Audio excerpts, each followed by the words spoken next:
There is the whole set of hymns dedicated to Yama, Yami, and Vivasvat. There is a Rishi, Vivasvat himself, the Lord of the Sun, the supramental world involved in this manifestation, which is kind of unfolding.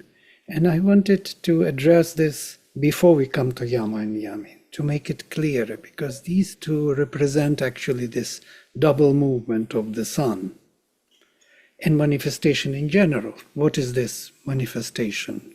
How it takes place? So we need to look into that from the Vedic perspective. And so I chose today to look into the hymn number 13 of the 10th mandala. Let me project and discuss with you these fundamentals first.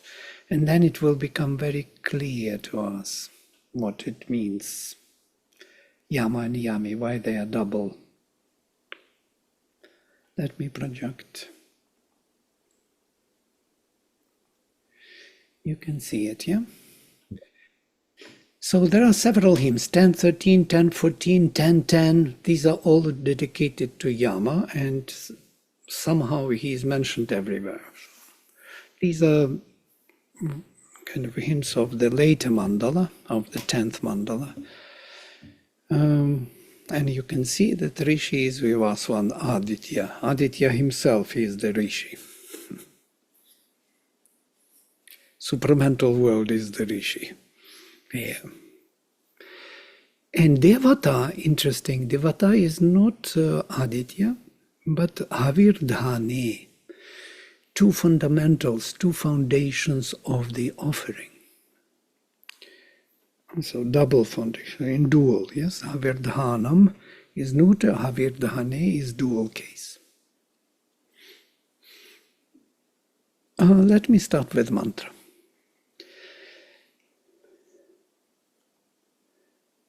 Om Vang me manasi pratishthitam mano me vachi pratishthitham aviravirma edhi vedasyama anistha shrutam me ma prahasi anena dhitena horatran samdadhami ritam vadishyami satyam vadishyami tanmamavatu tadvaktaram avatu mam avatu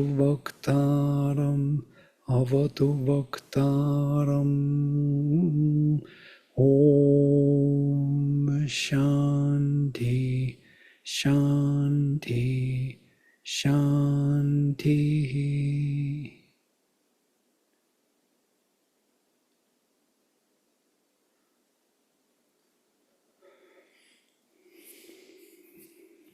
So this is the hymn.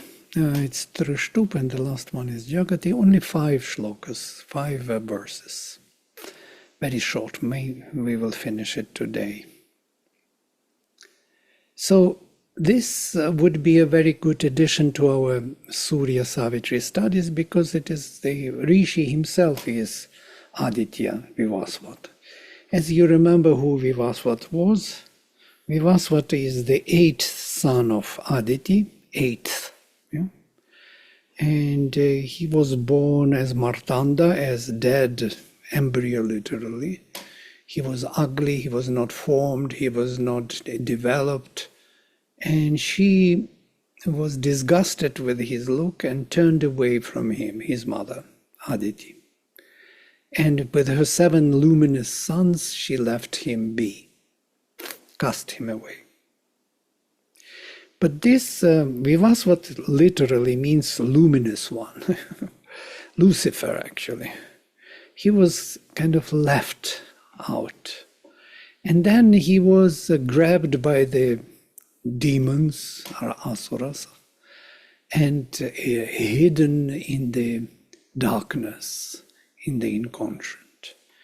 And from there, this luminous one, who was left by the mother, who did not know his father, who did not know his mother even, started his journey breaking through.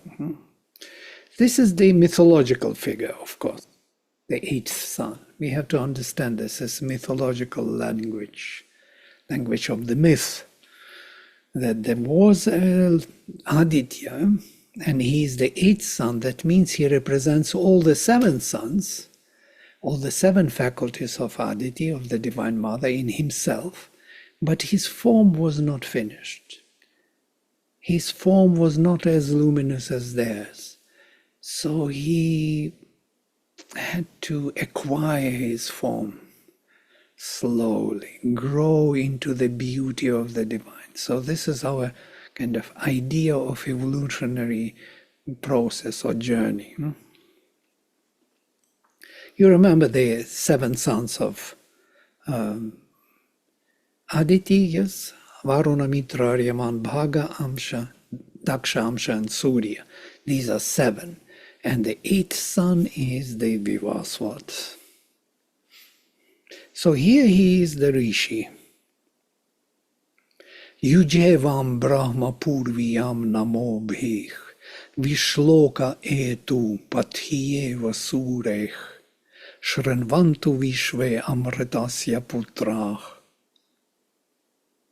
Aye Dhamani Divyani Tasthu. I yoke the ancient word rising in the heart, Yujevam Brahma Purviyam. Now I am adding rising in the heart because Brahma is the word which is rising from the depths of the heart. Brihaspati's word. With the surrenderings to you too, Namo Bhih.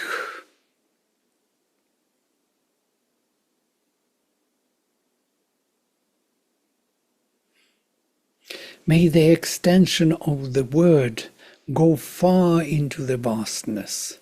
Shloka etu pathyeva surech. Vishloka etu. On the path of the luminous Godhead. Pathyeva surech. Which also can be translated on the path of the sun. May all the children of immortality hear it. Shrinvantu vishve amritasya putrah. So we are the children of immortality, we are the souls, yes, who belong to exactly that Amsha, Aditya, in the supermind, formed as souls, who thus abide in the heavenly realms.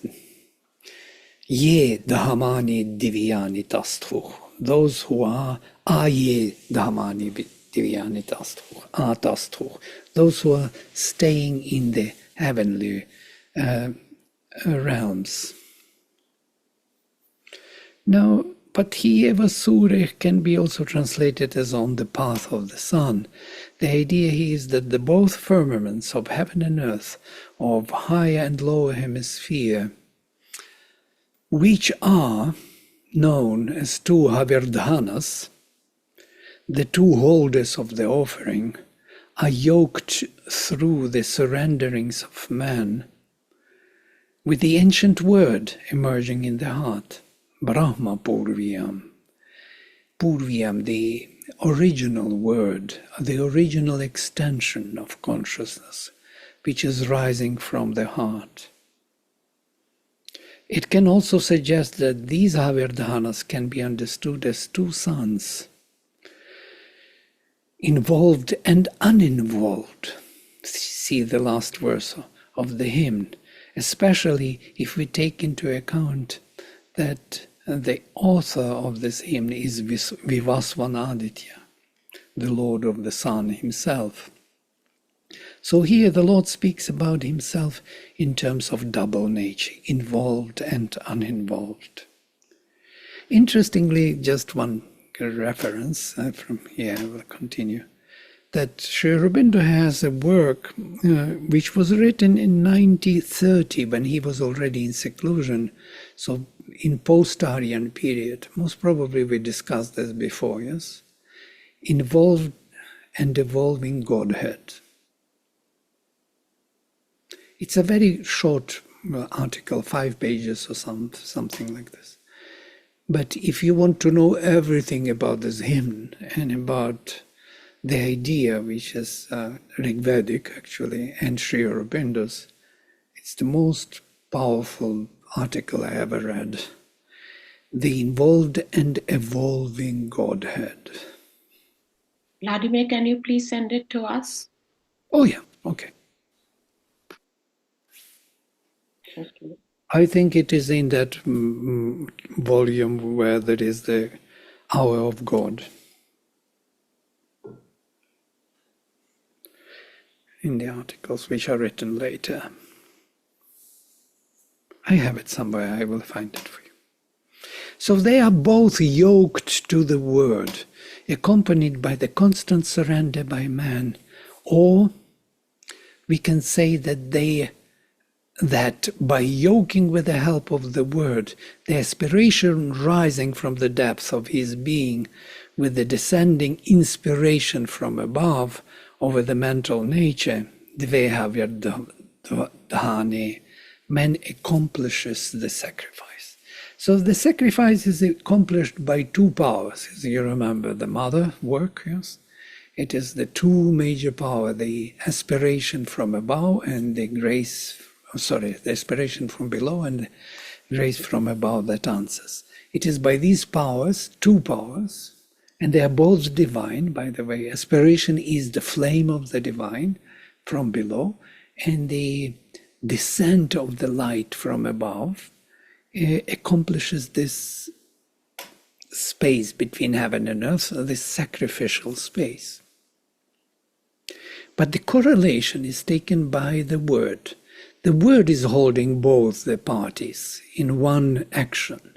It is the Word which, arising from the heart, from the middle part, yes, holds these two in interaction.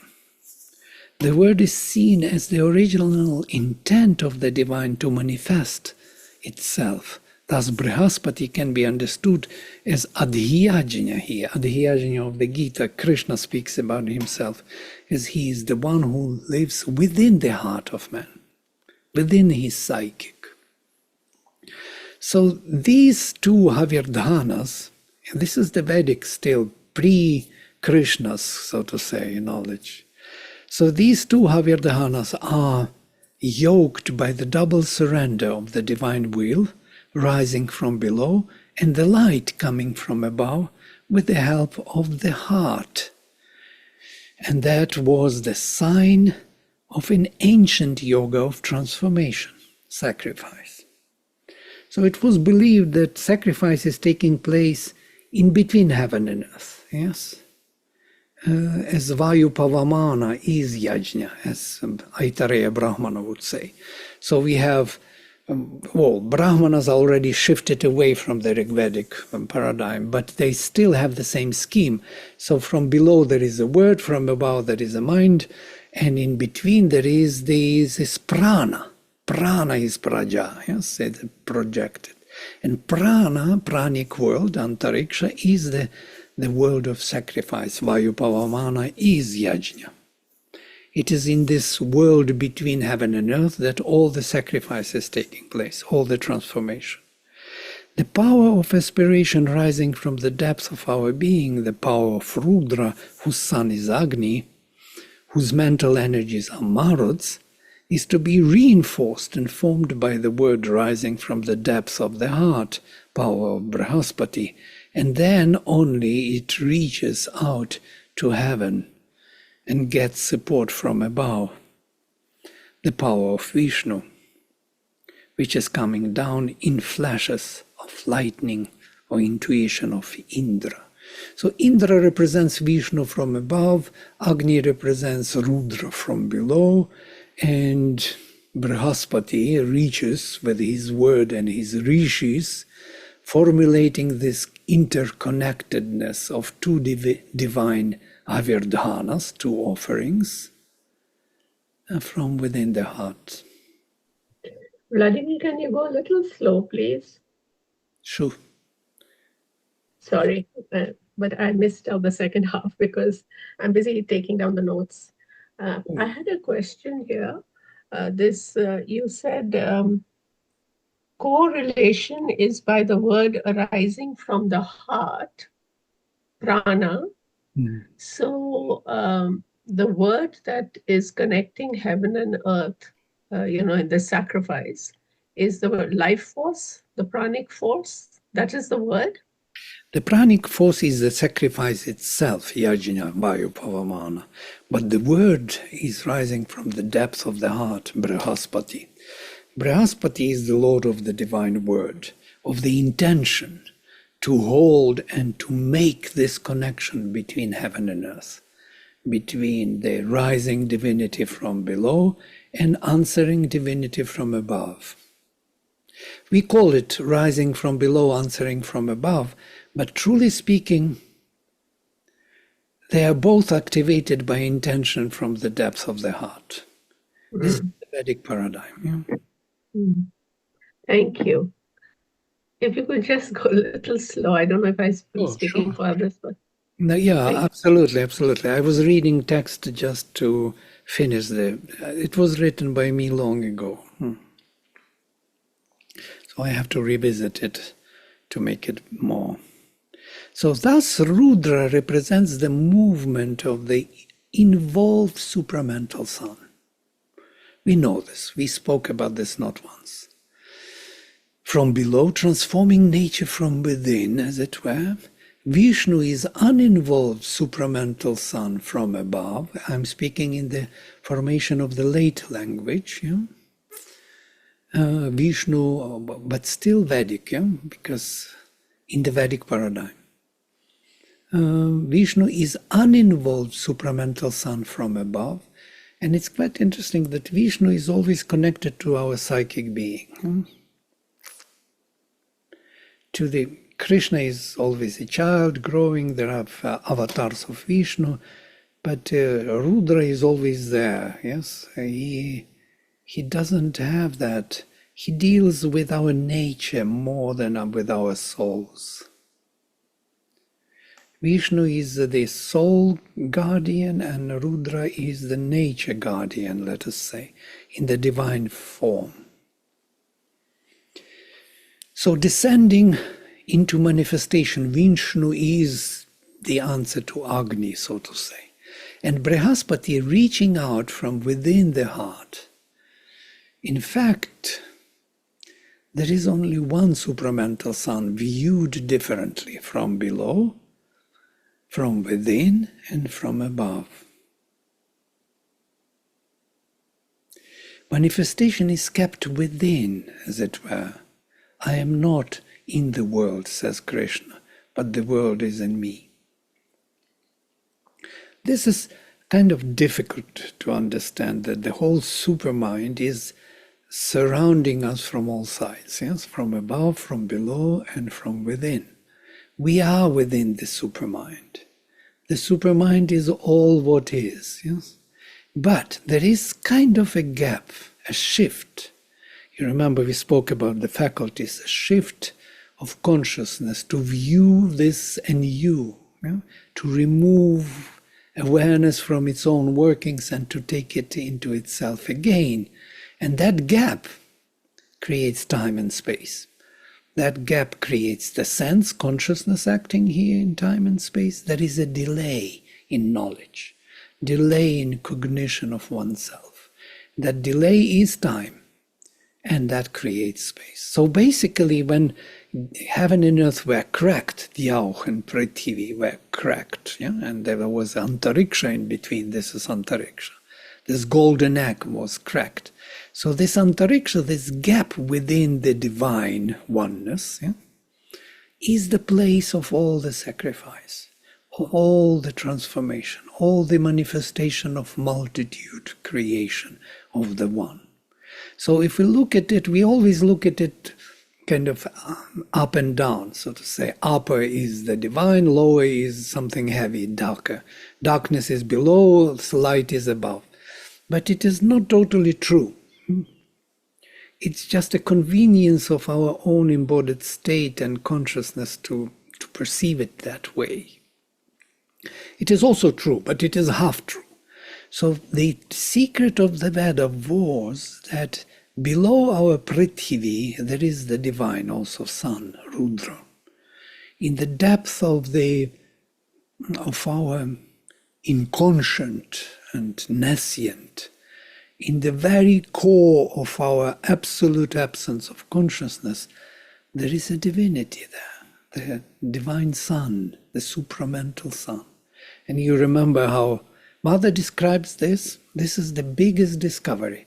So in the depth of our absolute inconscient, there is the divine presence, which makes all this move and act. Yes? Because he is there, the world forgets to die. As Sri Aurobindo says in Savitri, yes?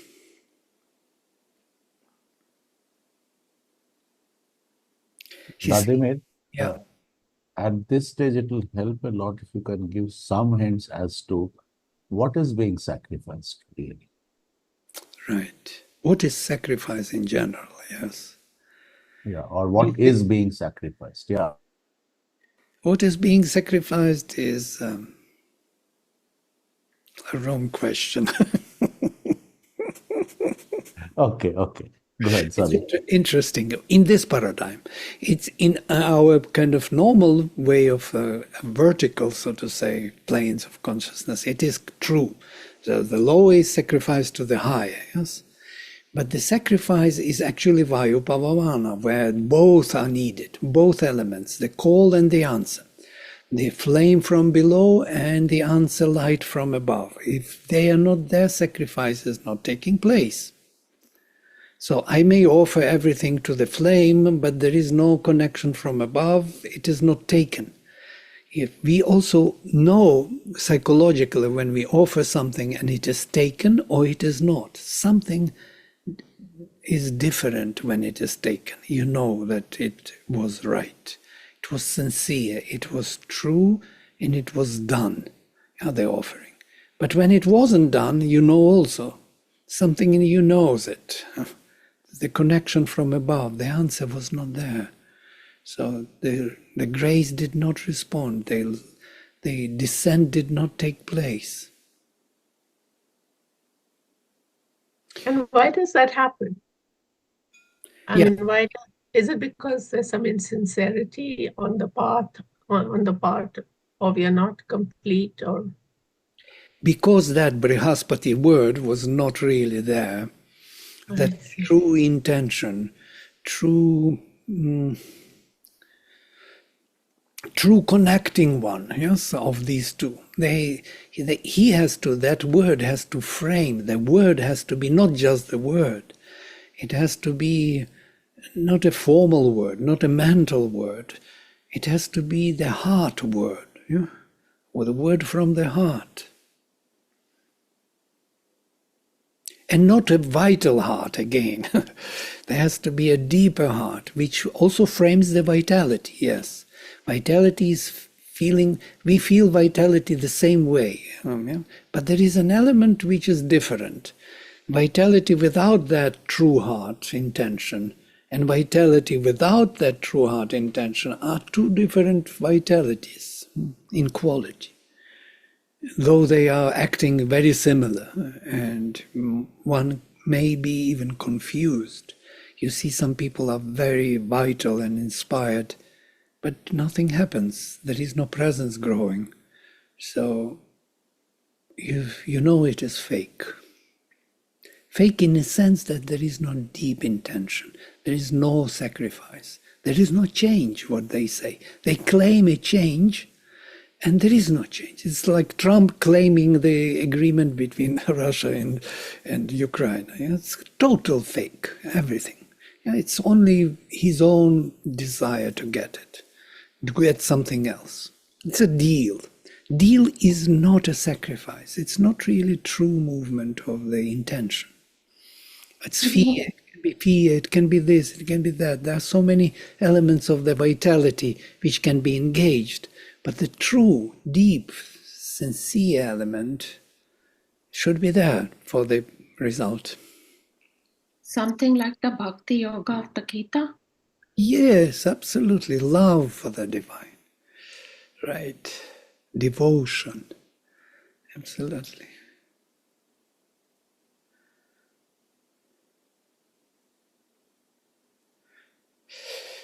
So, why I put these two, it's very long ago drawn by me on this piece of paper, and I'm still keeping these two, just to show you that the depth that when we see that above there is Satchitananda is not only above. Yeah? It is transcendental. It is something which is encompassing all this. Yeah? So you mean to say the poise of perception, there are three poises of perceiving this supramental, from the inconscient, from the conscient, and from the superconscient, right? Is that what? Right. What I say is that it's all transcendental. It's even beyond all this. But here, the superconscient and inconscient oceans, yeah, they are part of this transcendental endeavor, so to say. And then Vijnana, what we speak about Vijnana as the supermind, it is that which is encompassing all of it. Yeah? It is within Vijnana, within the sun is taking place. So it's a bit like three-dimensional look at it rather than two-dimensional. Yeah? So there is a depth at the same time, not only the height and not only the abyss. Yeah? And the height and the abyss are included in the depth, let us say that way.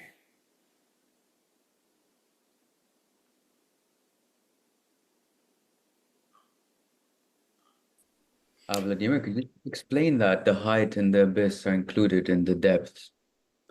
Well, the depth goes deeper and deeper and deeper and disappears in the transcendental and in the even beyond, in the Purushottama. Purushottama holds the two grounds, yeah, the transcendental and this world.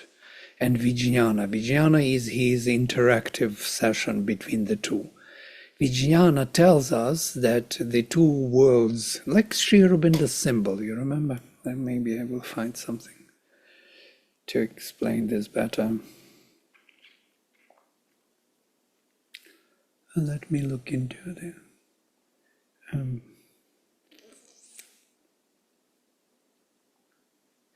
Do I have it here? Most probably I have. Wait a minute.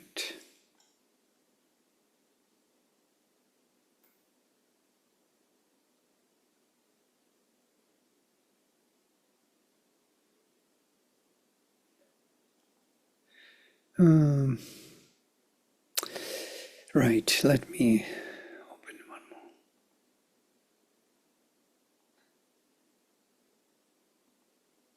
Yes, I found it. Let me project this one because there's so many files. If you look at this,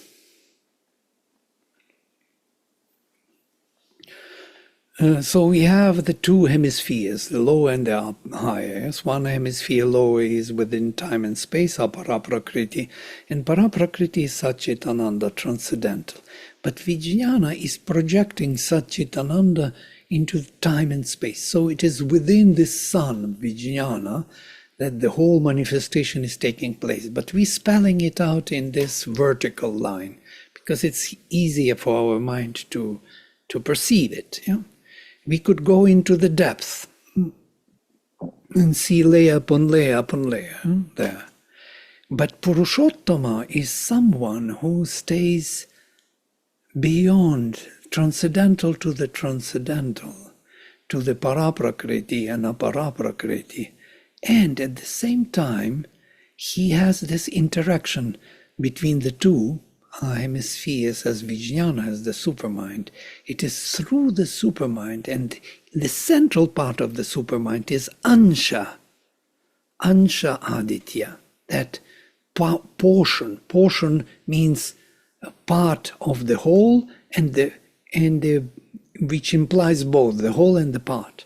So in a way, that small portion which becomes the soul of man is actually representing him as that supreme person, supreme personality.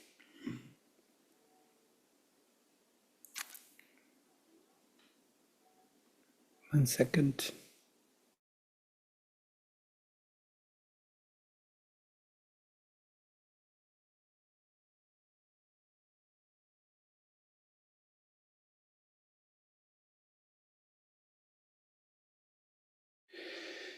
So this is the secret knowledge of the Gitas. Purushottama is the one who alone exists, who is the only one who exists. Yeah? And because of him, we have his being and his non-being. There's something else here, most probably. Here, when Mother draws this picture, you know this picture very well, we've looked into it many times. So here is the whole realm of, from the inconscient to the supermind, to the transcendental Satchitananda, to the unmanifest Asat.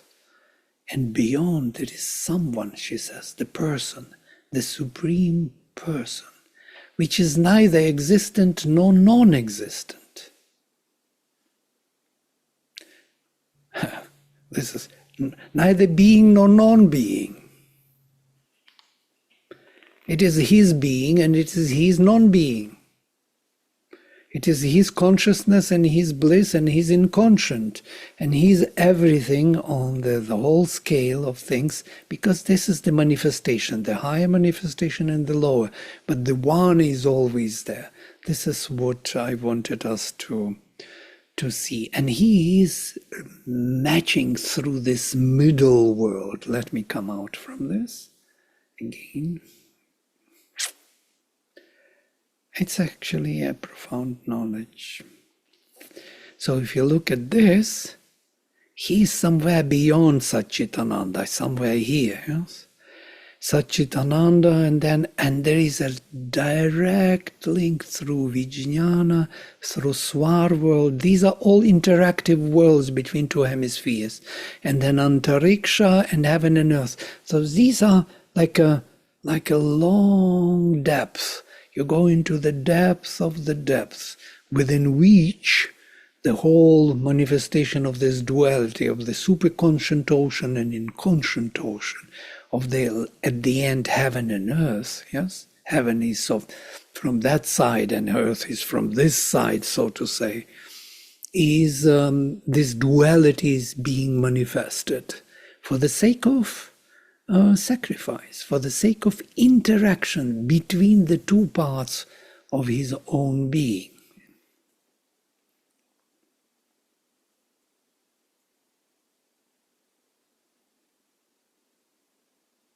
I lost you somewhere, yes, totally. I can feel it. Total silence and all right, okay, next time maybe. I know this is a new, different paradigm. Yeah, please go ahead. Maybe it will clarify.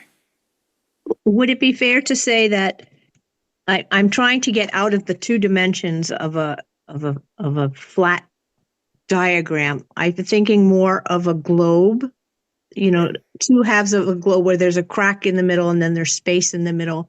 And would the Purushottama be like as if this existed in some kind of a fog that was permeating all the different layers, but also extending forever in all directions? Good. Globe is very good. This is, yes, this is three-dimensional picture. We go into the depth. We don't go into the height only or into the abyss below. Yeah, abyss. I mean, up and down is really something that we think about because of gravity. Up and down doesn't, out in space, up and down doesn't really mean anything. There's a pull towards something or away. So we think of the heaven and earth, but it's just two parts. I liked what you said, that it wasn't necessarily up or down, that all of these things are because of how we think, all of these concepts. But somehow it's more global, and maybe the Purushottama is like another dimension that we can't even express, but that somehow permeates all of that. Right. I don't know, that's what. Yes, and he brings this individual aspect, yes, of into manifestation. That's why how could he become many souls, yes, if this kind of constitution of the world would be not this way. So it's very difficult for him to become that many. So what happened here, that is heaven and earth at the end, this antariksha between heaven and earth, this pranic world, yes, is nothing but the replica of the Svar world, which is connecting this world with the Vijnana. And Vijnana is nothing but the connection between the Svar world and this world, heaven and earth, with the transcendental. Yes? And transcendental is nothing but the connection between all of this manifestation with through Asat to the Purushottama beyond, the one supreme Purusha. So this is his being consciousness bliss, his own, and his asat, his freedom from being consciousness and bliss also here. There is somewhere, I didn't draw it.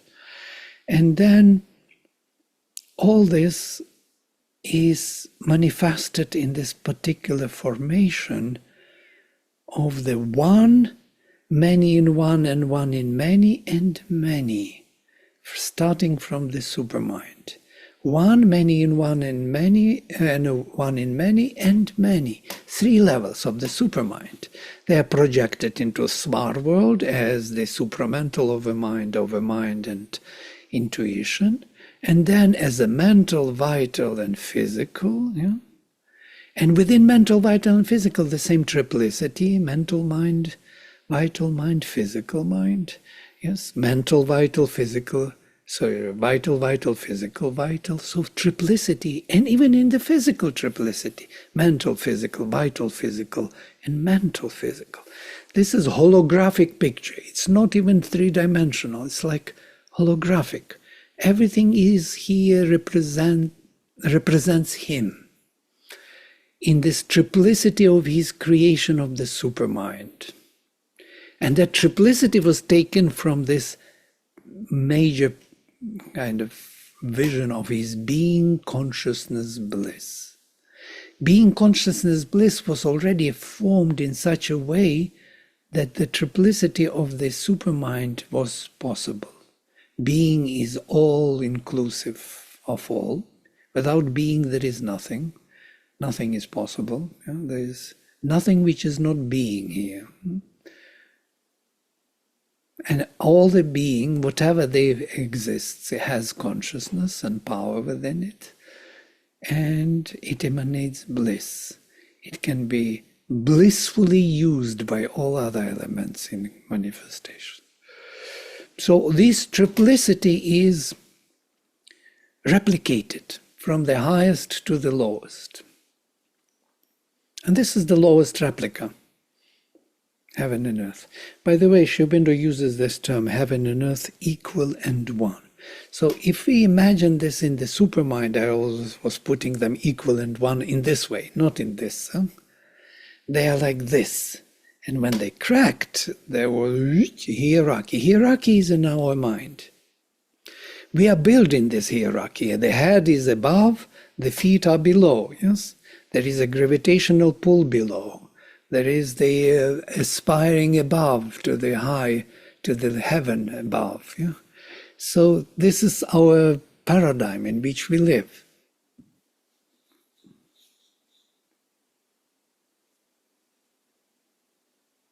But this statement by Krishna, I am not in the world, but the world is in me, tells us that the whole this manifestation is within the supermind, within the sun. And that can explain that there are 2 Havirdhanas, and Brihaspati is as the sacrifice from within, connecting the 2 offering foundations, 2 suns, above and below. Vivasvan below, Surya above, in the older language of the Rig Veda. Yame, again, Yame, 2 yamas. Yame iva yatamane yad aitam pravam bharan manusha deva yantach. asidatam svam ulokam vidane suasas the bhavatam indavenach. When you two came aspiring yatamane yad aitam, as if you were the twins, yameiva, then man seeking manifestation, seeking or manifesting the divine here, manusha deva yantach, have brought you forward, pravam bharan.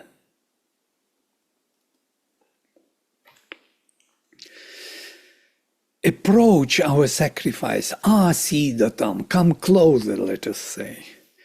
You who know your own vast world, suam ulokam vidane, you both know your vast world. This is exactly what I wanted to say. These two foundations, from above and from below, they know even vaster their own world. Be close to our station, suasasthe bhavatam, to our offering of delight. Idavenach, indavenach. Indu is considered to be soma. Soma drops. Indave, to our soma closer. Now these two are compared with twins, who can be sisters in the feminine gender or two of neutral gender. Neutral gender. Huh?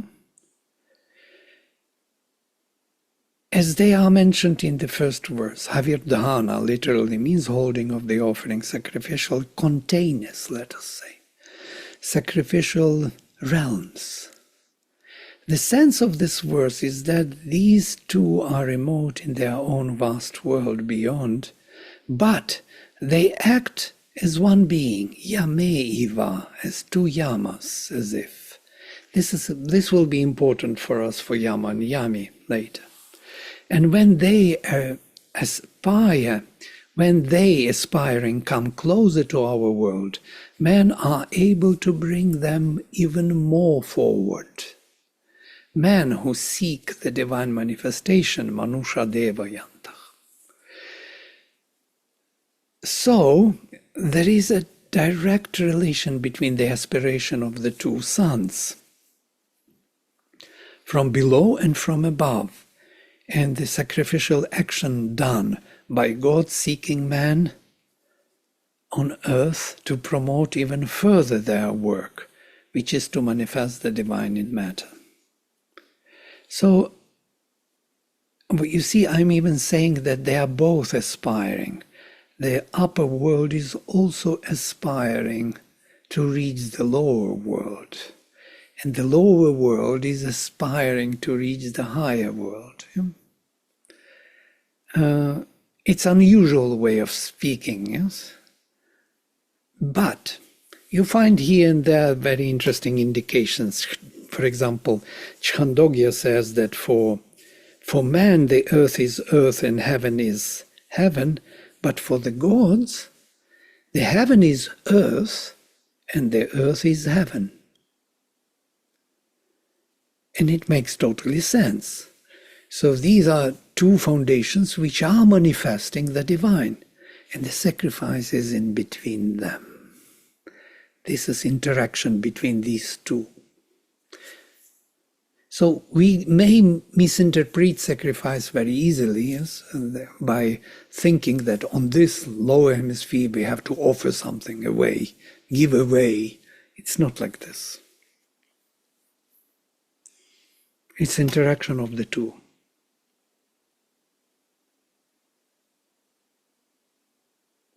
And when we aspire, when we pray, the very aspiration becomes already the answer. Why? Because if it is true, then it rises from the depth of the divine being in us, yes, from Rudra, Agni, as it were, and because of its very nature, it is as precious, as true as that which will answer to it. Because the answer and that aspiration are of the same divine nature. That's why it is felt when the prayer is true, that it is already a fulfillment, the answer. Vladimir, I just had a thought that I just wanted to share. Mm. So things above and things below are two different representations, but actually they represent the same thing. Mm. Like you said, what is aspiration from below is inspiration from above. Mm. Let us assume. Very nice. So like this, the word that joins these two things would be carrying both the meanings. Mm. And that is how it is able to hold. Mm. Is this thinking on the right I line? think so. I think so. And there will be a confirmation of this immediately here. You will see that in the next. So in this one. Brahaspatim yajñama karunvata rishim priyam yamachtanuam prarirejit. So they made Brahaspati as the sacrifice here. So that's why sacrifice is so central. Yeah, sacrifice is that knowing both, combining both, being in both. Yes, it is this. What is being offered is accepted. That means it is being transformed. First of all, the offering from below and receiving from above is acting upon this action, yes, here. And that makes the divine manifest. That Purushottama Supreme will have access to this world by that combination. Yes, absolutely. The word has both in it. Otherwise, it would not be able to combine. That's why the Veda is so important. The hymns are important. These are the powers which combine the two and make sacrifice possible. Makes absolute sense. Thank you. Right, absolutely. So there is one more verse. I'm not sure that I will take these 3, 4, 5 because they are really powerful and beautiful. We will see, for example, this number 4. Devebhya kam avranitam rityum prajayai kam amritam navranita. Yes, for the sake of the gods he chose death. Yes, for the sake of the creatures born in the body, he chose not immortality. We will look into this next time. These are like beautiful koans, which one can carry for the rest of one's life and think about them always. What it means. So this is the Rishi Vivasvan Aditya, which is really striking me. I do not know why you are not so stricken by it, but I am totally. How can Rishi be the supramental world involved? This is something to think of, the Rig Veda. Rig Veda is not just, some poetry of the people. And the Devata is Havirdhane, 2 offerings from above and from below. Vladimir, this is so profound that it'll take some time to sink into my brains. So if I'm not saying anything, it's just, I'm blown away. Yeah, me too. I've been wanting to do this for so long, and it's like... Yeah, it explains why Sri Aurobindo at one place mentioned that what is knowledge above is what is action below. They are the same thing. Yeah, what is above that is below Hermes Trismegist, yes, Hermetism. And it makes the whole concept of sacrifice, it takes it to a whole different level now, at least in my understanding. And the word and the power of the word, which Kinshuk's question brought out so beautifully. That the power is this power of combination, combining the asking and the receiving. And also how the mother could discard her eighth son just starts from there, no? Because of his ugliness, and then how he evolves. Vivasvan. Yeah, Lucifer, interesting. Lucifer is also the same concept. The fallen son. Fallen for what? Then it was forgotten what he was fallen for, and the whole concept changed. But truly speaking, originally, it was that which has to be evolving. Yes? That Asuric force, all these four first emanations, they fell. Yeah? They became Asuras, of course. But they have to be transformed. They have to grow into their vast luminosity. That's what it is. Only in the Veda it was still remembered that it is the Aditya, and there is a sun, real true sun, not only the ugly one, within it, which is kind of shining and making everything evolve. This is the secret of the Veda. The secret is within this, that within the darkness there is a hidden sun. And that evolves, and that makes evolution possible. That makes the flame. There is another hymn which is interesting, that it is said that Agni is rising from Vivasvat. It's a kind of unthinkable. If Vivasvat is the sun, how can it rise from Vivasvat? Because it is involved sun. And there is this work, please read, The Involved and Evolving Godhead, which will give you the sense of it very well. Everything is so beautiful. Yes. It is in that book, The Hour of God, page 106. I read it last night, actually, without realizing how profound it is. But now I read it again. Even one title. Yes, that title caught my eye. That's why I read it. Yeah, it's in the book. There is actually a Catholic saint whose story is very parallel to this discarded son. She was born, she lived in the Middle Ages, but she was born blind and deformed. One leg was significantly longer, her head was misshapen, her teeth were ugly, and her parents were horrified. And they walled her into a little cell adjacent to their chapel. So she couldn't leave. There was like a grill, she could be fed, and she basically only had contact with the priest. And eventually they brought her to a shrine where there were known to be miracles, and no miracle occurred. So they abandoned her there. And she was taken in by the poor, and she became a really luminous saint who helped various people and ministered to people. She was only 4 feet tall.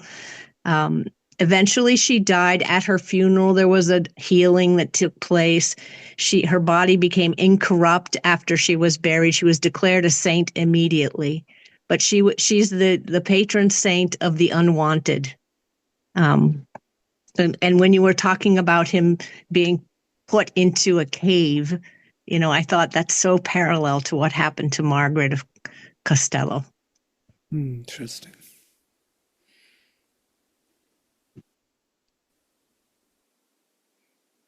Yeah. I was thinking of this also in terms of the churning of the oceans, with the devas on one side and the asuras on the other. That's a very powerful picture. Yeah. And churning is the sacrificial act, getting Amrita to be born.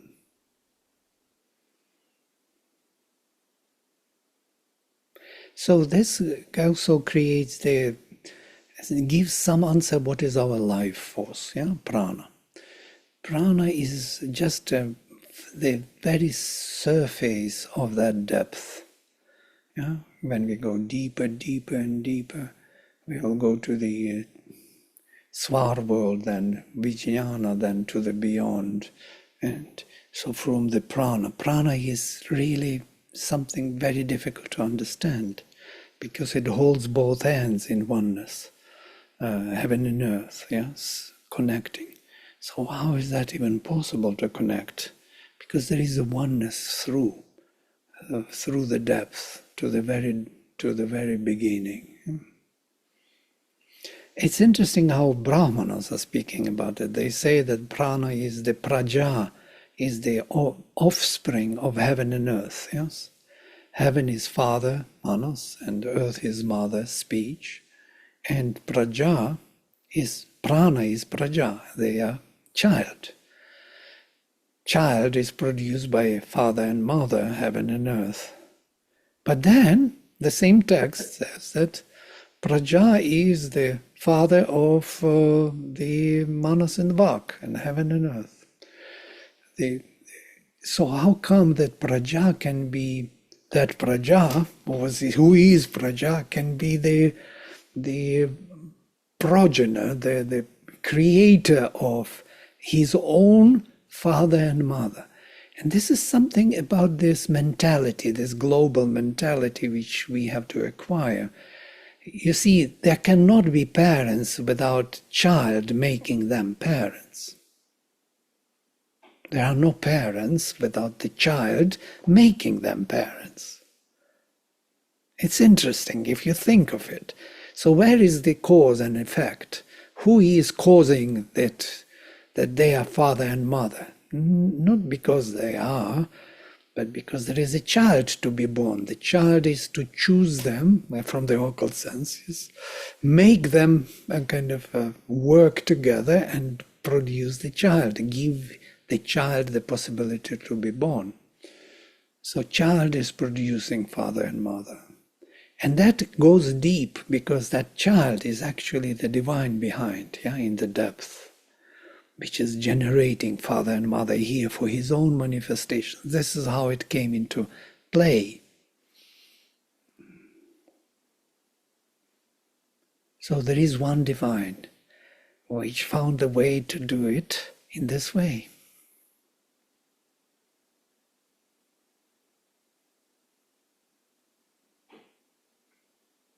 Created for himself fathers and mothers and heaven and earth, and spread it, made a delay in time, and that delay gave the opportunity to manifest all his varieties of his details and properties and qualities, that they become visible to him and he can deal with them as if separately. And this is prajnana, which we discussed, that very objective look at oneself. And now he can deal with each element as the divine element separately.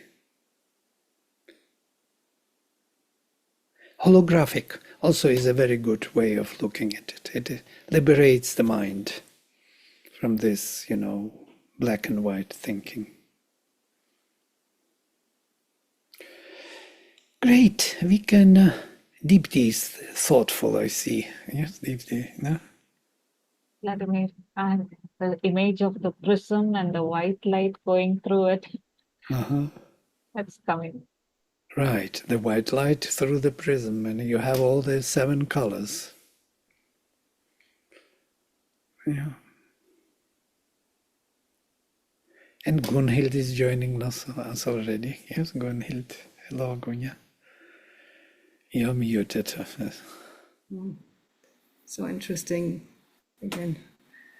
Yeah. You didn't go to India, Gunhild? No, most probably not. No, it's we had to do several things here, and then suddenly I heard it's so hot. Why they even told me don't come now to India. So I hope to be in autumn. I will try, maybe September. Is it hot in India, Kinshuk? Yeah, it's hot. Place close enough to Chennai, Pondicherry, it will be pretty hot now. It's hotter here also. It's kind of warm.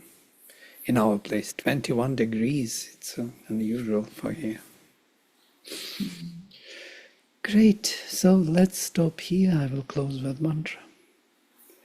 Om Sarve Bhavantu Sukhinaha Sarve Santo Niramaya Sarve Bhadrani Pashyantu Ma Kaschit Dukha Bhag Bhavet. Om Shanti Shanti Shanti.